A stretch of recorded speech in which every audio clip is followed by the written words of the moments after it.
Well, that's how we're starting. Hello and welcome back to Got Your Boots On, the weekly football show where we discuss the last week of football from the good, the bad and everything in between. This week has been international break that for most of us meant watching paint dry was a more interesting thing to do. However, if you're part of the Tartan army, what a week it's been for you. And Christie! He's done it! Oh, it's in from Luka Jovic! And Marshall has saved! It's a happy ending for Scotland for a change! For the first time in my lifetime, Scotland have made it to a major tournament, and what a way to do it. Well, by what a way I mean a nail-biting way. If you're a Scot, please tell us in the comment sections if you had any nails left by the end of the game. The game was going so well for Scotland after Ryan Christie opened the scoring in the 52nd minute. A lovely turn on the edge of the box and a sweet strike to score. The wait for a first major tournament, having missed the last 10, looked like it was going to happen, but then history looked like it was going to repeat itself yet again, as Serbia scored from a corner in the 90th minute. Agonising. The game then went to pens. It was down to the last pens, 4-4. McLean stepped up for Scotland and scored. Match point, Scotland. However, up stepped the goal-scoring machine Alexander Mitrovic. Surely he'd level it up. However, it was time for David Marshall to go down in the history books. A great save to take Scotland to the Euros. The whole of Scotland has been in celebration ever since. I'm not sure if any work has been done recently because they've just been celebrating that hard. Scotland's Prime Minister Nicola Sturgeon congratulated the team on Twitter. Massive congratulations to Steve Clarke and the team after 22 years. Scotland's men's team are off to a major tournament. What a lift for the country. Well done. Clapping emoji, Scottish flag. Andy Murray's celebrations could be heard from the other side of the world. Has to score for Serbia. Get him. Get him. Deafening, isn't it? I'm glad I'm not his neighbour. With the qualification now over, we now know the groups for the Euros, and oh boy, they're spicy. Scotland have landed in Group D, where they'll get a derby against England. I'm already so hyped for this match. It's actually untrue. I need to write it down in my calendar, make sure I'm clear for that day, make sure I don't have any plan, because it's going to be great, and I'm going to have to watch the highlights over and over after that game. Joining those two in Group D is World Cup finalist Croatia, and the final team is the Czech Republic. A good competitive group, you'd say. However, that is no competitive group compared to the group of death for the tournament. This Euros group is Group F, and how is this even a group? Like, seriously, it's the sort of thing you see in FIFA career mode after 20 seasons, and you're like, the game is definitely broke at this point. It's just broke, innit? I just feel sorry for Hungary. If they get any points, it is going to be an actual miracle. So, they've got to beat Germany.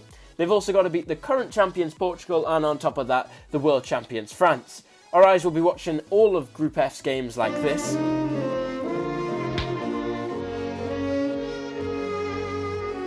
The rest of the groups look like this. The other international games this week were friendlies and Nations League games. However, they were not known for being that great, and more for the injuries they've caused. Liverpool fans are especially feeling this. After all the injuries they've picked up, Joe Gomez was the first to pick one up, and it's a serious one, adding to the ever-growing list of defenders which are out with injury. And it may get worse, as Scottish captain Andy Robertson may have potentially missed Scotland's Nations League game this weekend due to an injury, which means Liverpool's starting back line is all out with injury. Yeah, not the best news if you're a Liverpool fan. Jurgen Klopp must be absolutely fuming. On top of that, Henderson may have also come off at half-time injured in England's defeat to Belgium, and maybe the biggest concern for Klopp is that Mo Salah has tested positive for the coronavirus while on international duty. Salah has been sensational for Liverpool this season and is the reason they're still in contention for the league this season, even with the ever-growing list of injuries that has passed 14 since the start of the season 2 months ago. And with this huge 6-pointer against Leicester next weekend, Klopp would have hoped that the Prem's top chance creator was available for the game. Unfortunately not, and I hope he gets better soon. Talking of the coronavirus, Croatia's Vida was subbed off in a friendly this week at halftime after testing positive at halftime. Like, seriously, how has this happened? If we're going to beat the virus, testing needs to be done in time for the game, not for it to have a test come out positive at half-time. Generally, the football world has been amazing with all this testing, so this just seemed like 2 steps backwards, especially in the eyes of the media. Talking of the media this week, they decided to go after Marcus Rashford, and it's actually just disgusting, to be honest with you. These people who write these articles to get clicks actually just need to be sacked. They're clearly terrible at journalism if they're writing such rubbish. Anyway, the article was centred around Rashford buying 5 houses for around 2 million, which if you ask me is a good price in this economy and is actually a very decent investment for the future. Rashford responded perfectly on Twitter saying this: "Okay, so let's address this. I'm 23. I came from little. I need to protect not just my future but my family's too. To do that, I made a decision at the beginning of 2020 to start investing more in property. Please don't run stories like this alongside references to campaigning." For a 23-year-old, Rashford certainly has a smart head on his shoulders. Big up to him, keep up the good work on and off the pitch. Unless you're playing against my team, then please have a day off. I can't have you humiliating us again. Getting back to the football this week, the weirdest penalty was given in the Singaporean Premier League. Check out this. At what point was that a foul? And surely if it was a foul, it's the other way. Talking of strange decisions, Billy Gilmore was sent off this week in an under-21 Scotland game for this. His reaction sums it up perfectly. If this is a foul, then I do not want to be a football fan. This is not part of the beautiful game I signed up for.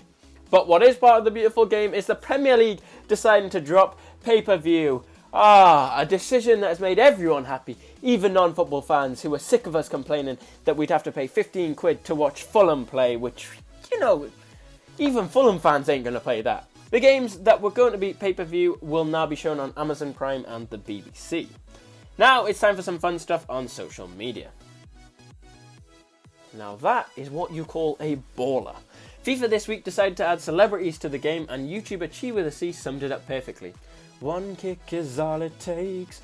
Talking of FIFA, Diego Jota has come out this week to complain about his rating, saying, "I kept the stats from last season, and despite being one of the best scorers in the Europa League and everything, they didn't even bother.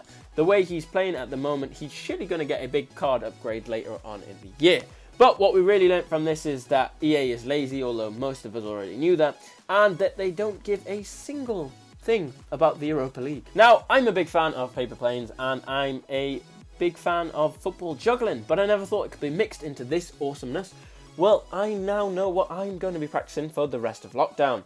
Talking of lockdown, there is light at the end of the tunnel with news of vaccines this week, and this, which was outside the stadium for the Northern Ireland-Slovakia game, which is going to keep people safe. I feel we need these outside venues from now on, like everywhere.